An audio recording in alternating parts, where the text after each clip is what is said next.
Good morning friends. இது உங்கள் friends sports academy daily கண்டவர்ஷன் இன்றைக்கி என்ன பார்க்க போகிறோம் அப்படின்னா ஜூலை 24, 2025 வியாழக்கிழமை இன்றைக்கி கண்டவர்ஷன் பார்க்க போகிறோம்.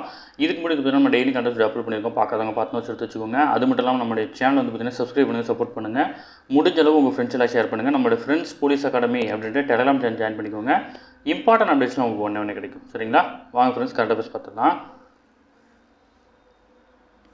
கர்நாடகத்தில் வந்து பார்த்திங்கன்னா செப்டம்பர் 22 முதல் வந்து பார்த்திங்கன்னா புதியதாக ஜாதிவாரி கணக்கெடுப்பு வந்து பார்த்திங்கன்னா நடத்த இருக்கிறாங்க. ஓகேங்களா? மத்திய அரசும் வந்து பார்த்திங்கன்னா இப்போ நடத்தக்கூடிய மக்கள் தொகை கணக்கெடுப்புடன் கூடிய ஜாதிவாரி கணக்கெடுப்பு வந்து பார்த்திங்கன்னா நடத்த இருக்கிறாங்க. இவங்களும் நடத்துகிறாங்க, இதை ஞாபகம் வச்சுக்கோங்க.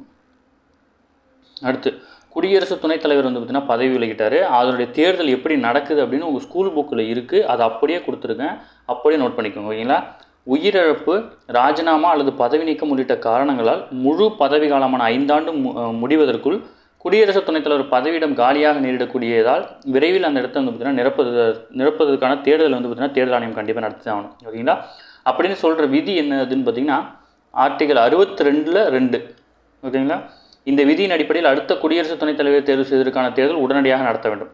ஏன்னா அடுத்து வந்து பார்த்திங்கன்னா குடியரசுத் தலைவர் பதவிக்கான தேர்தல் என்பது அரசியலமைப்பு சட்டப்பிரிவு 66(1) கீழ் வந்து பார்த்திங்கன்னா விகிதாச்சார பிரதிநிதித்துவ முறையின்படி ரகசிய வாக்கெடுப்பு மூலம் நடத்தணும் அப்படின்னு சொல்லுது. ஓகேங்களா? அடுத்து வந்து பார்த்திங்கன்னா இந்த விதிகளின்படி வந்து பார்த்திங்கன்னா குடியரசுத் தலைவர் தேர்ந்தெடுக்கப்படுவர் எப்படி இருக்கணும் அப்படின்னா ஒரு இந்திய குடிமகனாக இருக்கணும், 35 வயது பூர்த்தி செய்தவராக இருக்கணும், மாநிலங்களவை உறுப்பினராக தேர்ந்தெடுக்கப்படுவதற்கான தகுதிகளை வந்து பார்த்திங்கன்னா அவர் பெற்றிருக்கணும். இது எல்லாமே இம்பார்ட்டன்ட், நோட் பண்ணி வச்சுக்கோங்க. அது எல்லாமே உங்கள் ஸ்கூல் புக்கில் இருக்குப்பா. ஸ்கூல் புக்கில் இருக்கிறதையும் நான் மார்க் பண்ணி சொல்லிட்டுருக்கேன்.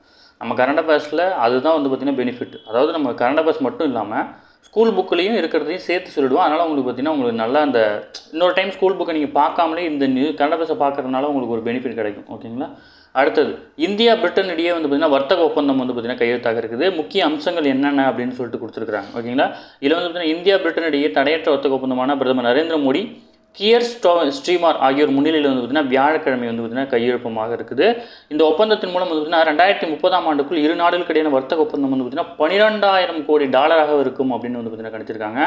அது மட்டும் இல்லாமல் இந்தியாவிலிருந்து பிரிட்டனுக்கு ஏற்றுமதியாகும் 99% பொருள்களுக்கு வந்து பார்த்திங்கன்னா இறக்குமதி முழுமையான வரி விலக்கு கிடைக்கும். ஓகேங்களா? அதேமாதிரி பிரிட்டன்லேருந்து இந்தியாவில் இறக்குமதி பண்ணக்கூடிய விஸ்கி, ஜின் போன்ற மதுபானங்கள் மீதான இறக்குமதி விகிதி வந்து பார்த்திங்கன்னா 150%லேருந்து 75% இந்தியா குறைக்கும் அப்படின்னு சொல்லியிருக்காங்க. அடுத்த 10 ஆண்டுகளில் இது 40% குறையும் அப்படின்னு வந்து பார்த்திங்கன்னா சொல்லியிருக்கிறாங்க. அடுத்தது வந்து பார்த்திங்கன்னா மறைந்த கேரளத்தைச் சேர்ந்த முன்னாள் முதல்வரான மார்க்சிஸ்ட் கம்யூனிஸ்ட் கட்சியினுடைய மூத்த தலைவரான VS அச்சுதானந்தன் உடல் வந்து பார்த்திங்கன்னா நல்லடக்கம் செய்யப்பட்டிருக்கு. ஓகேங்களா? அரசு மரியாதையுடன் நல்லடக்கம் செஞ்சுருக்காங்க. அடுத்தது வந்து பார்த்திங்கன்னா ஜார்ஜியாவில் நடைபெறக்கூடிய ஃபிடே உலகக்கோப்பை செஸ் போட்டியில் வந்து பார்த்திங்கன்னா இந்தியாவின் திவ்யா தேஷ்முக் வந்து பார்த்திங்கன்னா இறுதிச் சுற்றுக்கு வந்து பார்த்திங்கன்னா முன்னேறி இருக்கிறாங்க. ஓகேங்களா? இந்த போட்டியில் இறுதிச் சுற்றுக்கு முன்னேறி இருக்கவங்க இவங்க தான் வந்து பார்த்திங்கன்னா முதல் முறையாக முன்னேறி இருக்கிறாங்க. ஓகேங்களா? அடுத்து இது நம்ம நேற்றே பார்த்தோம், ரொம்ப முக்கியமானது. நேற்று வந்து சின்னதாக கொடுத்துருந்தாங்க, இன்றைக்கி வந்து ஃபுல்லாக டீட்டெயிலாக கொடுத்தா நம்மளும் டீட்டெயிலாக பார்த்துலாம். ஓகேங்களா? மக்களவையில் தேசிய விளையாட்டு நிர்வாக சட்ட மசோதா வந்து பார்த்திங்கன்னா தாக்கல் செய்யப்பட்டிருக்கு. இதன்படி வந்து பார்த்திங்கன்னா BCCIயில் வந்து பார்த்திங்கன்னா இந்த ஆணையத்தின் கீழே வந்துடும் அப்படின்னு சொல்லிட்டு நம்ம நேற்றே பார்த்தோம். நாடாளுமன்ற மக்களவையில் தேசிய விளையாட்டு நிர்வாக சட்ட மசோதாவை வந்து பார்த்திங்கன்னா மத்திய விளையாட்டுத்துறை அமைச்சரான மன்சுக் மாண்டவியா வந்து பார்த்திங்கன்னா புதன்கிழமை அறிமுகப்படுத்தினார். இதில் BCCI உட்பட நாட்டில் உள்ள விளையாட்டு சங்கங்கள், சம்மேளனங்கள் செயல்பாடுகள் கண்காணிக்க தேசிய விளையாட்டு வாரியம் அமைத்தல், விளையாட்டுத்துறை சார்ந்த சச்சரவுகளை தீர்வு காண தேசிய விளையாட்டு தீர்ப்பாயம் அமைத்தல் உள்ளிட்ட அம்சங்கள் வந்து பார்த்திங்கன்னா இருக்குது. அது மட்டும் இல்லாமல் இது வந்து பார்த்திங்கன்னா தகவல் அறியும் உரிமை சட்டத்தின் வரம்பு கீழையும் வந்து பார்த்திங்கன்னா கொண்டு வந்திருக்காங்க. ஓகேங்களா? இந்த வாரியத்தில் வந்து பார்த்திங்கன்னா ஒரு தலைவரும் மத்திய அரசால் நியமிக்கப்பட்ட தகுதியான உறுப்பினர்களும் இருப்பாங்க.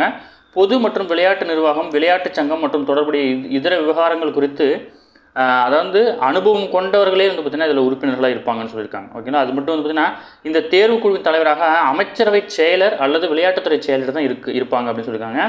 இந்திய விளையாட்டு ஆணைய இயக்குனர், ஏதேனும் தேசிய விளையாட்டு சம்மேளனத்தின் தலைவர், செயலர் அல்லது பொருளாளராக பணியாற்றிய இருவர், துரோணாச்சாரியார், கேல் ரத்னா, அர்ஜுனா ஆகிய விருதுகளில் ஏதேனும் ஒன்றை பெற்ற பிரபல விளையாட்டு போட்டியாளர் ஆகியோர் வந்து பார்த்திங்கன்னா இந்த குழு உறுப்பினர்களாகவும் இருப்பாங்க அப்படின்னு சொல்லியிருக்காங்க. ஓகேங்களா? இந்த தீர்ப்பாயத்தின் இந்த தீர்ப்பாயம் வந்து பார்த்திங்கன்னா ஒரு சிவில் நீதிமன்றத்துக்கு இணையான அதிகாரம் கொண்டது அப்படின்றதையும் கொடுத்துருக்குறாங்க. ஓகேங்களா? தேசிய விளையாட்டு நிர்வாக சட்ட மசோதாவின்படி BCCI வந்து பார்த்திங்கன்னா மத்திய அரசினுடைய வரம்புக்குள்ளே வருது. ஓகேங்களா? இதுதான் நம்ம நேற்று பார்த்தா நீங்கள் டீட்டெயிலாக கொடுத்துருக்காங்க, நோட் பண்ணி வச்சுக்கோங்க. ஓகே ஃப்ரெண்ட்ஸ், இன்னைக்கு கண்டபஸ் அவ்வளோதான். இதை தாண்டி எதுவுமே கேட்க வாய்ப்பில்லை. டெய்லி கண்டபஸ் டெய்லி பார்த்துங்க. அப்போ தான் மந்த்லி வீக்லி படிக்கும்போது உங்களுக்கு ஈஸியாக இருக்கும். நம்ம சேனல் சப்ஸ்கிரைப் பண்ணுங்கள், சப்போர்ட் பண்ணுங்கள். முடிஞ்சளவு உங்கள் ஃப்ரெண்ட்ஸ் எல்லாம் ஷேர் பண்ணுங்கள். நம்மளோட ஃப்ரெண்ட்ஸ் போலீஸ் அகாடமி அப்படின்னு டெலிகிராம் சேனல் ஜாயின் பண்ணிக்கோங்க. இம்பார்ட்டன்ட் அப்டேட்ஸ்லாம் உங்களுக்கு ஒன்று கிடைக்கும். சரிங்களா? Thank you friends.